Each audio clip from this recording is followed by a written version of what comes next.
Ще се мъчим да си лекуваме душите, като подпираме едно рамо към всеки един опит, който се споделя с нас. Като му казваме браво, чудесне, хайде да се опитаме да го направим още по-добро. И мисля, че сред нас тук има хора, които го помнят това и които черпят вече с пълни шепи резултатите от това, че точно така. Те тръгнаха и сега са израснали много. Други пък съвсем от тях, но такъв е живот.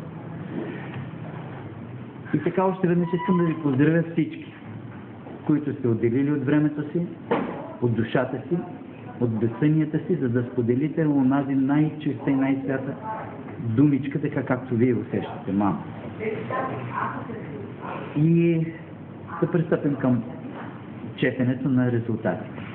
Ще започнем отзад напред. Така че може човекът, който ще попълва текстовете, обаче да видим името, като го нямаме на детето. Ще си вдигат на детето. Да, значи най-напред ще започнем с това, което наистина беше най-лесно.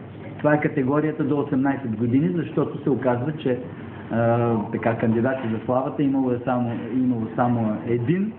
Това е едно момиченце на 14 години, ако не се лъжа. На 15. Или на 15, което е от едно от училищата ни.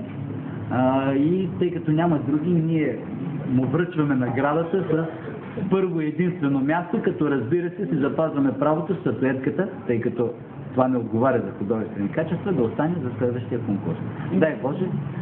Името ще трябва да Нина да го извади от списъка. За съжаление, ние в момента с имена не боравим, затова в момента, в който кажем награда и името на стихотворението и номера, ще се радвам да ни подсказвате имената. Става ли? Или да става направо. Така. И започваме с